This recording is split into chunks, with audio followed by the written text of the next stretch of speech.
നിങ്ങൾക്ക് എല്ലാവർക്കും സ്പോർട്സിൽ പല സ്വപ്നങ്ങളുണ്ടാവും, അല്ലെങ്കിൽ സ്പോർട്സ് അല്ലെങ്കിൽ തന്നെ ഇപ്പൊ നിങ്ങൾക്ക് ഏതെങ്കിലും ഡിഗ്രികൾ എടുക്കാൻ വലിയ കോഴ്സുകൾ ചെയ്യാൻ എന്റെ മക്കളെ കൂടെ ഞാൻ പറയാം. എനിക്ക് 2 പെൺകുട്ടികളാണ്. മൂത്താള് MSW കഴിഞ്ഞ് UK-ലാണ്, രണ്ടാമത്തെ ആള് MSc കഴിഞ്ഞ് ഫ്രാൻസിൽ PhD ചെയ്തുകൊണ്ടിരിക്കുകയാണ്. രണ്ടാമത്തെ ആള് സ്വന്തം അധ്വാനം കൊണ്ട് നേടിയതാണ്. ഇതിനകത്ത് ഞങ്ങളുടെ ആരുടെ ഒരു റോളും ഇല്ല.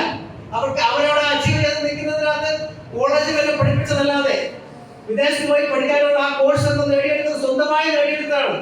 അവസരങ്ങളുണ്ട്, നിങ്ങൾ അത് ശ്രമിക്കണം. അതിനുവേണ്ടി പറഞ്ഞാണ്, അല്ലാതെ എന്റെ മക്കളുടെ ഇത് പറയാൻ വേണ്ടി പറഞ്ഞതല്ല. PhD അവൾ PhD ചെയ്തുകൊണ്ടിരിക്കുകയാണ്. PhD ചെയ്യാനുള്ള സ്കോളർഷിപ്പോട് കൂടിയാണ്. എന്റെ പോക്കറ്റിൽ നിന്ന് ഒരു പൈസ ചെലവില്ല. അപ്പൊ നിങ്ങൾക്ക് എല്ലാം അങ്ങനെയുള്ള അവസരങ്ങളുണ്ട്. ലോകത്ത് 100 കണക്കിന് യൂണിവേഴ്സിറ്റികളുണ്ട്. ഇതൊക്കെ നിങ്ങൾ അന്വേഷിക്കണം. നിങ്ങൾ വെറുതെ അനാവശ്യമായ കാര്യങ്ങളിൽ നിങ്ങളുടെ സമയം കളയാതെ നിങ്ങൾ ഇങ്ങനെയുള്ള യൂസ്ഫുൾ ആയ കാര്യങ്ങളിൽ നിങ്ങളുടെ സമയം ചെലവഴിക്കണം, ഇൻവെസ്റ്റ് ചെയ്യണം. അതെല്ലാം ഇൻവെസ്റ്റ്മെന്റ് ആണ്. നിങ്ങൾ ഇന്ന് ഇൻവെസ്റ്റ് ചെയ്യുന്ന ഓരോ മിനിറ്റുകളും നിങ്ങൾക്ക് നാളെ റിട്ടേൺ തരും. അപ്പൊ അതിനെല്ലാം നിങ്ങൾ ശ്രദ്ധിക്കുക. നിങ്ങൾ തമാശ പറയേണ്ടതോ, നിങ്ങൾ കളിക്കേണ്ടതോ, സിനിമ കാണേണ്ടതോ ഒന്നുമല്ല പറയുന്നത്. പക്ഷെ നിങ്ങൾ അതിനെല്ലാം പ്രയോറിറ്റികൾ സെറ്റ് ചെയ്യുക. എന്താണ് നിങ്ങളുടെ പ്രയോറിറ്റി? നിങ്ങൾ എന്തിനാണ് ഇവിടെ വരുന്നത്? ടീച്ചേഴ്സ് ഇവിടെ പറഞ്ഞു തരുന്ന കാര്യങ്ങൾ എന്തിനാണ് അവർ പറഞ്ഞു തരുന്നത്? അവരെത്രയധികം എനർജി സ്പെൻഡ് ചെയ്ത് നിങ്ങൾക്ക് വേണ്ടി ക്ലാസ് എടുക്കുന്നത് എന്തിനാണ്? അതൊക്കെ മനസ്സിലാക്കുക. നിങ്ങളുടെ മാതാപിതാക്കൾ, എന്റെ ഫാമിലിയെ പറ്റി പറഞ്ഞാൽ, എന്റെ ഒരു ചെറുപ്പക്കാരൻ പറഞ്ഞാൽ ദാരിദ്ര്യമാണ്. സാമ്പത്തികമായ ഒരു വലിയ ബാക്ക്ഗ്രൗണ്ട് ഒന്നുമില്ല, പഠിപ്പിക്കാനുള്ള കപ്പാസിറ്റി ഉള്ള മാതാപിതാക്കളായിരുന്നില്ല. ഇന്നല്ല, ഇന്ന് നിങ്ങൾക്ക് എല്ലാം പ്രൊവൈഡ് ചെയ്യപ്പെടുന്നുണ്ടല്ലേ? നിങ്ങളുടെ ചൈൽഡ്ഹുഡ് എന്ന് പറഞ്ഞാൽ വെൽ പ്രൊവൈഡഡ് ആണ്. ഞങ്ങളുടെ ഒന്നും ചൈൽഡ്ഹുഡ് അന്ന് ആയിരുന്നില്ല. ഓക്കെ, അപ്പൊ ഇത് ഏറെക്കുറെ നിങ്ങൾക്ക് ഞാൻ എന്തൊക്കെയാണ് ഇന്ന് പറയാൻ ഉദ്ദേശിക്കുന്നത് മനസ്സിലായില്ലേ? ഓക്കെ, ചെറിയ 1-2 കാര്യങ്ങൾ പറയാം. അതായത് ഞാൻ പറഞ്ഞു, ഞാനൊരു സ്വപ്നമായി ഉള്ള യാത്രയാണ്. സ്വപ്നമായുള്ള യാത്ര എന്ന് പറഞ്ഞാൽ ഞാൻ ഓൾറെഡി പറഞ്ഞു, ഞാനൊരു 25,000-ൽ കൂടുതൽ കിലോമീറ്റർ ഞാൻ യാത്ര ചെയ്തു. അപ്പൊ എനിക്ക് മനസ്സിലായ ചില കാര്യങ്ങൾ. കേരളത്തിൽ ഏറെക്കുറെ 800-ൽ കൂടുതൽ ഫുട്ബോൾ അക്കാദമികളുണ്ട്. കേരളത്തിൽ ചെറുതും വലുതുമായ 800-ൽ കൂടുതൽ ഫുട്ബോൾ അക്കാദമികൾ. പക്ഷെ അവിടെ ഒന്നും വേണ്ട രീതിയിൽ ഈ അട്ടപ്പെട്ടി പരിശ്രമിച്ചതുപോലെ പരിശ്രമിക്കാൻ ഒരാളെയും പഠിപ്പിക്കുന്നില്ല. അതിനുള്ള ഒരു മോട്ടിവേഷൻ ഒരാൾ കൊടുക്കുന്നില്ല. അങ്ങനെ വരുമ്പോൾ എന്താ സംഭവിക്കുക? ഈ കുട്ടികളെല്ലാം കുറച്ച് ദിവസം കഴിയുമ്പോൾ അവരവിടെ ഉണ്ടാവില്ല. അവരവരുടെ മറ്റുള്ള മാർഗങ്ങൾ തേടി പോയിട്ടുണ്ടാവും. പക്ഷെ അവരെല്ലാം നമുക്ക് മോട്ടിവേറ്റ് ചെയ്ത് അവരെല്ലാം നമുക്ക് അവരുടെ ലക്ഷ്യസ്ഥാനങ്ങൾ എന്താണെന്ന് സ്വപ്നം കാണിക്കാൻ പഠിപ്പിച്ചാൽ നാളെ അവർ അത് അച്ചീവ് ചെയ്യാൻ ശ്രമിക്കില്ലേ? അങ്ങനെ ഞാൻ കുറച്ച് മോട്ടിവേഷണൽ വീഡിയോസ് ഒക്കെ ചെയ്യുന്ന ഒരാളാണ്. കുട്ടികൾക്ക് വേണ്ടി ചെയ്യാനുള്ള കാര്യം, ഞാൻ 30 വർഷം ഡൽഹിയിലായി. 30 വർഷം ഡൽഹിയിൽ നിന്ന് തിരിച്ചു വന്ന സമയത്ത് ഞാനിവിടെ കണ്ടത് ഒരുപാട് ആത്മഹത്യകൾ നടക്കുന്നതായിട്ടുണ്ട്. കുട്ടികളുടെ ആത്മഹത്യ. ഞാൻ അതിനെ പറ്റിയിട്ട് ഒരുപാട് പത്രവാർത്തകൾ നമ്മൾ വായിക്കാറില്ലേ? അവിടെ ആത്മഹത്യ, ഇവിടെ ആത്മഹത്യ, പത്രവാർത്തകൾ നമ്മൾ വായിക്കാറുണ്ട്. അപ്പൊ ഞാൻ അതിനെപ്പറ്റി പഠിച്ചപ്പോ കുട്ടികളൊക്കെ സില്ലി കാര്യങ്ങൾക്ക് വേണ്ടിയാണ് ഈ ആക്ടിവിറ്റി ഒക്കെ ചെയ്യുന്നത്. സീരിയസ് ആയൊരു മാറ്റർ ഉണ്ടാവില്ല. പക്ഷെ എന്താണ്, അവർക്ക് തോൽവിയെ പേടിയാണ്. തോൽവിയെ പേടിയുള്ള ഒരാൾക്ക് ജയിക്കാൻ പറ്റും? ഒരിക്കലും ജയിക്കാൻ പറ്റില്ല. നിങ്ങൾ തോൽവിയെ അതിനോടുള്ള ഭയമാണ് നിങ്ങൾ ഏറ്റവും അധികം ഇല്ലാതാക്കുന്നത്. എവിടെ നിങ്ങളുടെ ഭയം ചെയ്യുന്നുവോ അതിനപ്പുറത്തേക്ക് വിജയങ്ങൾ മാത്രമേ ഉള്ളൂ. അങ്ങനെയുള്ള ഒരു യാത്ര ഞങ്ങൾ ചെയ്ത് ഒരു പഴയകാല സന്തോഷ് ട്രോഫി കളിക്കാൻ. നിങ്ങൾക്ക് എത്ര പേർക്ക് അറിയാം? സന്തോഷ് ട്രോഫി കളിക്കാൻ എത്ര പേര് കണ്ടിട്ടുണ്ട്, പരിചയപ്പെട്ടിട്ടുണ്ട്? കാര്യങ്ങളുണ്ടോ? നമ്മൾ ഇന്ന് കാണുന്ന ഒരു ഫുട്ബോൾ ആയിരുന്നില്ല ഒരു 20 വർഷം മുമ്പ്, അല്ലെങ്കിൽ 30 വർഷം മുമ്പ്. കേരളത്തിൽ ഇന്ത്യയിൽ തന്നെ സന്തോഷ് ട്രോഫി എന്ന് പറയുന്നത് ഇന്നത്തെ ISL-ന് മേളിൽ നിൽക്കുന്ന ഒരു ഫുട്ബോൾ തലമായിരുന്നു. കാരണം നമുക്ക് അതല്ലാതെ വേറൊരു ഓപ്ഷൻ ഇല്ല. യൂറോപ്പിലുള്ള ഫുട്ബോൾ കാണാനോ അല്ലെങ്കിൽ മറ്റുള്ള രാജ്യങ്ങളിലെ ഫുട്ബോൾ കാണാനോ ഒരു അവസരം നമ്മുടെ രാജ്യത്ത് ഉണ്ടായിരുന്നില്ല. ഇവിടെ 83-ന് ശേഷമാണ് TV പോലും നമ്മുടെ രാജ്യത്ത് വന്നത്. ക്രിക്കറ്റിന് ശേഷം, അതായത് വേൾഡ് കപ്പ് 83-ൽ ജയിച്ചതിന് ശേഷം മാത്രമാണ് നമുക്ക് TV പോലും വന്നത്. അതിനു മുമ്പ് നമ്മൾ ഇന്ത്യക്കാരെന്ന് പറഞ്ഞാൽ സന്തോഷ് ട്രോഫിയാണ് അൾട്ടിമേറ്റ്. അതിന് വലിയൊരു ഫുട്ബോൾ ഇല്ല. പക്ഷെ ആ കാലത്ത് കളിച്ചവര് പലരും ഡോക്ടേഴ്സ് ഉണ്ട്, എഞ്ചിനീയേഴ്സ് ഉണ്ട്. ഇന്ന് നമുക്ക് പാലക്കാട് ഡോക്ടർ രാജഗോപാൽ, അദ്ദേഹം ആയുർവേദത്തിന്റെ ഡോക്ടറാണ്, മെഡിക്കൽ ഡോക്ടറുമാണ്. ഇപ്പൊ പഠിക്കുന്ന ഒരാൾക്ക് ഫുട്ബോൾ കളിക്കാൻ പറ്റും അല്ലേ? അപ്പൊ കളിയും പഠനവും നമുക്ക് ഒരുമിച്ച് കൊണ്ടുപോകാൻ പറ്റും. അങ്ങനെ കൊണ്ടുപോയെങ്കിൽ മാത്രമേ നിങ്ങൾക്ക് നാളെ ഒരു നല്ല സുരക്ഷിതമായ ഭാവി ഉണ്ടാവുകയുള്ളൂ. അപ്പൊ നിങ്ങൾ സ്പോർട്സിനെ ഇഷ്ടപ്പെടുന്ന ഒരു വ്യക്തിയാണെങ്കിൽ, സ്പോർട്സിനെ മുന്നോട്ട് കൊണ്ടുപോകാൻ ആഗ്രഹിക്കുന്ന ഒരു വ്യക്തിയാണെങ്കിൽ തീർച്ചയായിട്ടും നിങ്ങൾ നിങ്ങളുടെ പഠനം ക്ലാസ്സിൽ തന്നെ തീർക്കണം. നിങ്ങൾ രാത്രി ഇരുന്ന് പഠിക്കുകയോ അല്ലെങ്കിൽ നിങ്ങൾ ട്യൂഷന് പോകാൻ പോകുന്ന ഒരാളാണെങ്കിൽ നിങ്ങൾക്ക് ആ ഒരു സ്പോർട്സിന്റെ മേഖലയിൽ ഒത്തിരി വളരാൻ പറ്റില്ല. അപ്പൊ എന്താണ്, ക്ലാസ്സിൽ പഠിപ്പിക്കുന്ന കാര്യങ്ങൾ അന്ന് തന്നെ അവിടെ തീർക്കണം, അതിനപ്പുറത്തേക്ക് വെക്കരുത്. അപ്പൊ നിങ്ങൾക്ക് സാധിക്കും, നിങ്ങളെല്ലാം അതിനുള്ള ബുദ്ധിയുള്ളവരാണ്, ശക്തിയുള്ളവരാണ്. അപ്പൊ നിങ്ങളത് അതിനെ മാക്സിമം യൂട്ടിലൈസ് ചെയ്യാം, നിങ്ങൾ അത് എൻജോയ് ചെയ്യാം. ഇനി ഞാൻ പറയാൻ വന്ന കാര്യം എന്താണെന്ന് പറയാം. അപ്പൊ ഞാൻ പറഞ്ഞു, ഞാൻ ഒരുപാട് ദൂരം യാത്ര ചെയ്ത് ഒത്തിരി ആളുകളെ കണ്ടു. അപ്പൊ ഞാൻ സ്പോർട്സിനെ പ്രൊമോട്ട് ചെയ്യാൻ അല്ലെങ്കിൽ ഫുട്ബോളിനെ പ്രൊമോട്ട് ചെയ്യാൻ വേണ്ടി ഞങ്ങളൊരു ഫൗണ്ടേഷൻ സ്റ്റാർട്ട് ചെയ്തിട്ടുണ്ട്. ഞങ്ങളുടെ ഫൗണ്ടേഷന്റെ പേരാണ് കല്ലറിക്കൽ ഫൗണ്ടേഷൻ, അല്ലെങ്കിൽ സ്പർശനം ഫൗണ്ടേഷൻ സെർച്ച് ചെയ്താലും നിങ്ങൾക്ക് കിട്ടുമല്ലോ. സ്പർശനം ആർട്സ് എന്നാണ് ഞങ്ങളുടെ ചാനലിന്റെ പേര്. ഏറെക്കുറെ 460-ൽ കൂടുതൽ വീഡിയോ അതിനകത്തുണ്ട്. അതിനകത്ത് 200-ൽ കൂടുതൽ ഫുട്ബോൾ കളിക്കാരുടെ വീഡിയോ ആണ്. ഫുട്ബോൾ കളിക്കാരെന്ന് പറഞ്ഞാൽ ആരൊക്കെയാണ്? 1959 മുതൽ സന്തോഷ് ട്രോഫി ഇന്ത്യക്ക് വേണ്ടി, കേരളത്തിന് വേണ്ടി ഫുട്ബോൾ കളിച്ചിട്ടുള്ള വ്യക്തികളുടെ ഇന്റർവ്യൂ ആണ്. 1959 ഫുട്ബോൾ കളിച്ചെന്ന് പറഞ്ഞാൽ അദ്ദേഹത്തിന് എത്ര വയസ്സുണ്ടാവും? ഏകദേശം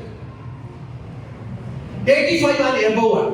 85 വയസ്സിൽ കൂടുതൽ പ്രായമുള്ള ആളുകളെ ഇന്ന് നമ്മൾ അവരുടെ വീട്ടിൽ തേടിയെത്തിയാൽ അവരുടെ ഒരു മാനസികാവസ്ഥ എന്തായിരിക്കും?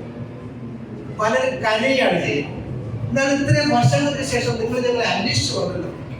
കാരണം നമുക്ക് നമ്മുടെ വീട്ടിലുള്ളവരെ പോലും നമ്മൾ ശ്രദ്ധിക്കാറില്ലെന്നാണ്. പ്രായമായവരെ പലപ്പോഴും മാറ്റി നിർത്തുന്ന ഒരു അവസ്ഥയാണ്.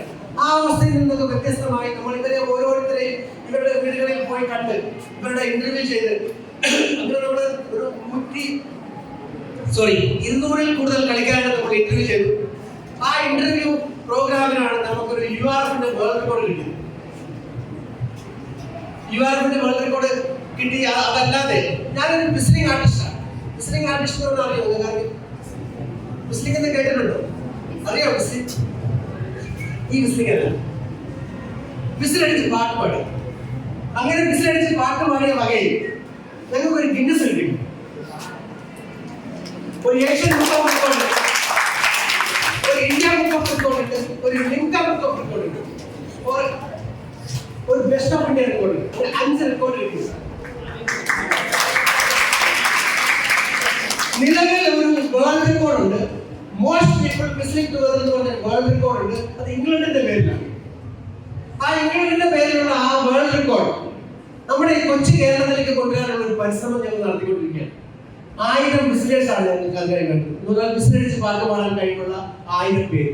നിങ്ങളുടെ പരിചയത്തിലുള്ള ആരെങ്കിലും, വിദ്യാർത്ഥികളോ നിങ്ങളുടെ മാതാപിതാക്കളോ ഓട്ടോറിക്ഷ ഡ്രൈവറോ ആരായാലും പ്രശ്നമില്ല, നിങ്ങൾ അറിയുന്ന ഒരാളുണ്ടെങ്കിൽ ഞങ്ങളെ ഇൻഫോം ചെയ്യും. ഞാൻ നിങ്ങൾക്ക് വേണ്ടി ഒരു വിസിൽ പാട്ട് പാടാനായി ഞാൻ ഒരാളെ ഇവിടെ കൊണ്ടുവന്നിട്ടുണ്ട്. അദ്ദേഹം ഒരു കാനറ ബാങ്ക് റിട്ടയർഡ് ഓഫീസറാണ്.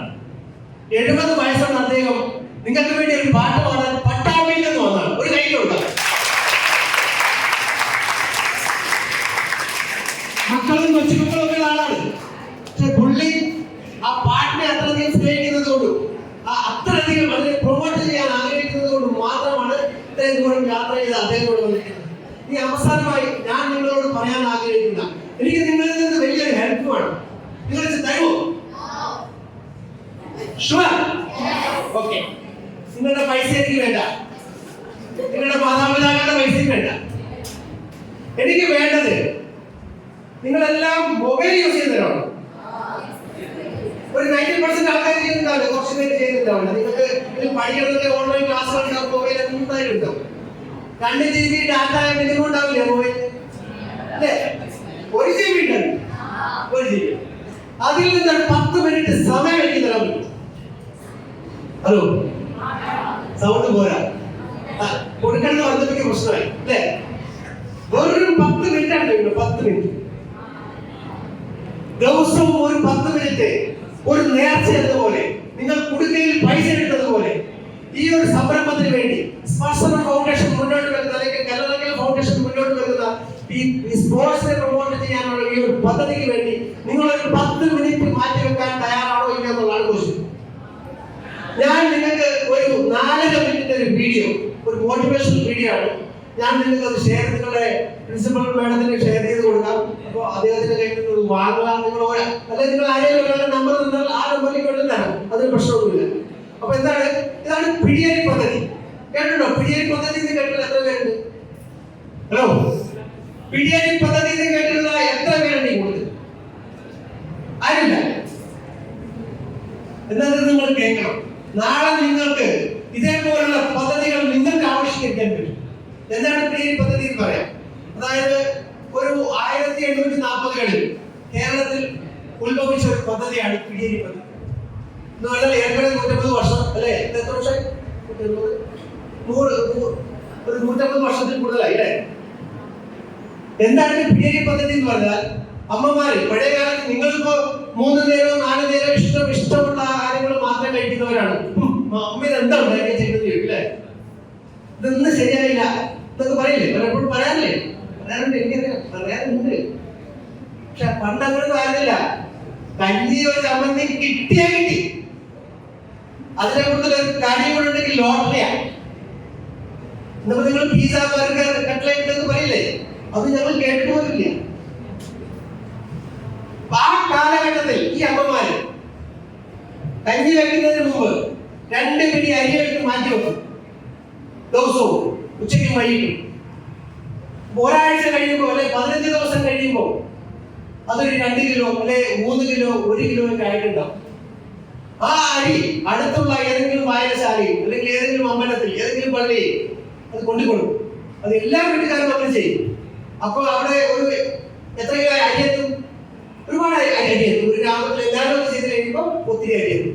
അന്ന് കാലത്ത് അത് നമ്മുടെ നാട്ടിലൊരു ലൈബ്രറി പണിയാണ്. അപ്പൊ അന്ന് എല്ലാവർക്കും ശമ്പളം കൊടുക്കാൻ പൈസ ഇല്ല. അപ്പൊ പണിക്ക് വരുന്നവർക്ക് ഒരാൾക്ക് 4 കിലോ അരി കൊടുക്കും. അവർ അരി വാങ്ങിട്ട് പോകും. അവരത് മതി. അങ്ങനെ ഒരു കാലം ഉണ്ടായിരുന്നു. അങ്ങനെയുള്ള ആ ഒരു കാലഘട്ടത്തെ സ്മരിച്ചുകൊണ്ട് അതേപോലുള്ള ഒരു പദ്ധതിയാണ് ഞാൻ നിങ്ങളുടെ മുന്നിൽ അവതരിപ്പിക്കാൻ ആഗ്രഹിക്കുന്നത്. അപ്പൊ നിങ്ങൾ ഓരോരുത്തരും ഒരു ഫോഴ്സും ഇല്ല. നിങ്ങൾക്ക് ഞാൻ ഈ പറഞ്ഞ കാര്യം ബോധ്യമായെങ്കിൽ, നിങ്ങൾക്ക് ഈ കാര്യം ഇഷ്ടപ്പെട്ടെങ്കിൽ നിങ്ങളുടെ ഒരു 10 മിനിറ്റ് ഈ ഒരു സംരംഭത്തിന് വേണ്ടി മാറ്റി വെക്കുക. ഇതെന്റെ ഒരു അഭ്യർത്ഥനയാണ്. അവസാനമായി ചെറിയൊരു ഡെമോ കൂടെ കാണാൻ ഞാൻ നിർത്താം. നിങ്ങളെല്ലാവരും വേറൊരാൾ പറയുന്ന കാര്യം വേറൊരാളോട് പറയാറുണ്ടോ? പറയാറില്ല. എന്തെങ്കിലും ഒരു കാര്യം ഒരാൾ വന്ന് നിങ്ങളോട് ഒരു കാര്യം പറഞ്ഞു, ഇന്നടത്ത് സംഭവം ഉണ്ടായി. പണ്ട് കഥാപ്രസംഗക്കാരൻ പറഞ്ഞ പോലെ പറയേണ്ടി പെട്ടെന്ന് മനസ്സിലാവും. പണ്ട് കഥാപ്രസംഗക്കാരൻ പറഞ്ഞാണ്, അതായത് ആദ്യം പറയാണ്, ഇത് ആരോടും പറയില്ലല്ലോ. ഇതാണ് ആദ്യത്തെ ഡിസ്ക്ലെയിമറാണ്. ആദ്യം പറയും, ഇത് ആരോടും പറയില്ലേ. അകലെ വീട്ടിലെ മാധവല്ലിയിലെ